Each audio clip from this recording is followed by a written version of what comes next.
जय हिंद। आज के इस वीडियो में हम जानेंगे कि किसी भी वर्क प्लेस पर हेल्थ एंड सेफ्टी ऑफिसर का होना क्यों जरूरी है। क्योंकि जब भी हम साइट पर काम करते हैं तो हमसे ये अक्सर सवाल पूछ लिया जाता है कि एक हेल्थ एंड सेफ्टी ऑफिसर का होना साइट पर क्यों जरूरी होता है। तो इंजीनियर के द्वारा या किसी से भी जब ये बात पूछा जाता है तो हम उसका करेक्ट आंसर नहीं दे पाते हैं, क्योंकि अभी भी इंडिया में हेल्थ एंड सेफ्टी का उतना ज्यादा महत्व नहीं है जितना कि फॉरेन की कंट्रीज में है। क्योंकि जब भी आप साइट पर काम करते हो तो ऐसा उनको लगता है, इंजीनियर्स को या साइट मैनेजर्स को, कि ईएचएस के उतना ज्यादा इंपॉर्टेंस नहीं है साइट पे।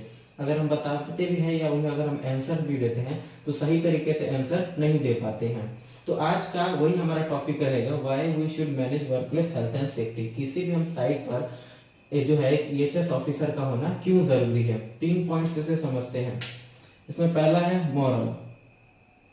मॉरल में क्या होता है कि किसी भी वर्क प्लेस पे जहाँ पे साइट चलता है या जहाँ पर भी काम होता है, नंबर ऑफ ह्यूज वर्कर्स होते हैं, वर्कर बहुत ज्यादा होते हैं वहाँ पे, तो उतना ही मात्रा में वहाँ पर क्या होता है, खतरा होता है। ठीक है, तो खतरा होने के साथ साथ प्रॉब्लम क्या होता है कि जो नए वर्कर आते हैं, अनट्रेंड वर्कर आते हैं, तो उनका हमारा मॉरल कर्तव्य, हमारा मतलब ईएचएस मैनेजर और एम्प्लॉयर का ये मॉरल कर्तव्य बनता है कि वो साइट पर ईएचएस ऑफिसर रखे, ताकि जो भी अगर नए वर्कर्स आते हैं उन्हें क्या कर सके, ट्रेन कर सके, टीबीटी के माध्यम से समझा सके, या मॉरली रूप से उनका क्या कर सके, उनको ट्रेन कर सके, ताकि उनका कोई भी नुकसान ना हो। इसलिए उनका मॉरल कर्तव्य बनता है ईएचएस ऑफिसर का, और एक एम्प्लॉयर का मॉरल कर्तव्य बनता है कि वो ईएचएस ऑफिसर को क्या करे, हायर करे।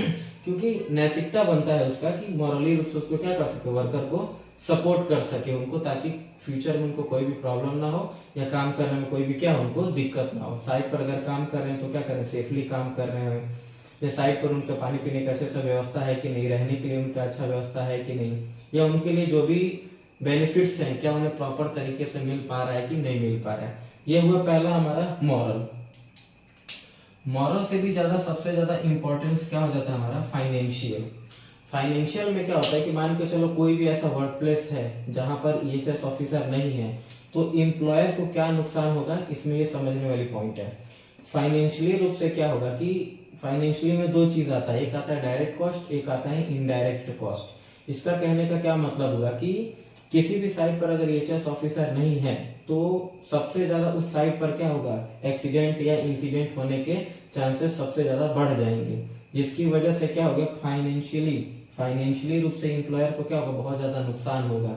यानी कि एक्सीडेंट हो गया, इंसिडेंट हो गया, उनका भरपाया करना पड़ेगा, फर्स्ट एड हो गया तो उनका ट्रीटमेंट कराना पड़ेगा। अगर किसी वर्कर का कोई इंसिडेंटली अगर डेथ हो जाता है तो सारा का वो क्या करना पड़ेगा, उसका भरपाया करना पड़ेगा उस एम्प्लॉयर को। दूसरे में क्या आ जाता है कि कंपनी का, अगर ईएचएस ऑफिसर उस साइट पर नहीं है तो कंपनी का क्या होगा, रेपुटेशन खराब होगा, काम करने में आगे प्रॉब्लम्स आएगा, नए नए साइट उन्हें नहीं मिल पाएंगे, क्योंकि वो ईएचएस को फॉलो नहीं कर रहे हैं, यानी कि सेफ्टी गाइडलाइंस को वो कंपनी क्या कर रही है, फॉलो नहीं कर रही है। तीसरे नंबर पर आ जाता है हमारा लीगल। दो तो ठीक है, मॉरल तो आपका नैतिक कर्तव्य बनता है कि साइट पर वर्कप्लेस को क्या बनाना, सही बनाना, या आपने एक नैतिकता दिखा रहे हैं कि हाँ चलो ठीक है, साइट पर जो भी वर्कर्स है उनके लिए हम क्या करेंगे, अच्छा प्रोवाइड कराएंगे, सुख सुविधाएं प्रोवाइड कराएंगे। ये तो खैर मॉरल हो गया, फाइनेंशियल भी समझ लें। लेकिन आ जाता है हमारा तीसरा और सबसे इंपॉर्टेंट, लीगल। लीगल कहने का क्या मतलब है कि जहां पर भी अगर 50 नंबर से ज्यादा वर्कर्स काम कर रहे हैं तो ये हमारा अथॉरिटी है, ये हमारा कानून कहता है कि एक ईएचएस ऑफिसर का होना वहां मैंडेटरी है। कहीं पे भी अगर साइट चल रहा है, अगर नंबर ऑफ वर्कर्स बहुत ज्यादा हैं तो वहां पर एक आपका लीगली रूप से क्या होना चाहिए, सेफ्टी ऑफिसर होना ही चाहिए। नहीं तो क्या हो सकता है, लीगली रूप से उन्हें फाइन पड़ सकता है, कंपनी को पेनल्टी भरना पड़ सकता है। तो आपसे कोई भी अगर पूछता है कि किसी भी वर्क प्लेस पर एक हेल्थ एंड सेफ्टी ऑफिसर का होना क्यों जरूरी है, तो आप इन 3 पॉइंट से उन्हें समझा सकते हैं। पहला मॉरल, दूसरा फाइनेंशियल, और तीसरा लीगल। ये मैंने यहाँ पे नेबोश इसलिए लिखा हुआ है क्योंकि नेबोश के एलिमेंट 1 में ये पहला ही चैप्टर है कि why we should manage workplace health and safety. किसी भी वर्कप्लेस पर जो है हेल्थ एंड सेफ्टी को हम क्यों फॉलो करते हैं या क्यों फॉलो करना चाहिए, तो मॉरल, फाइनेंशियल और लीगल, इन 3 वजहों से हम किसी भी साइट पर हेल्थ एंड सेफ्टी को क्या करते हैं।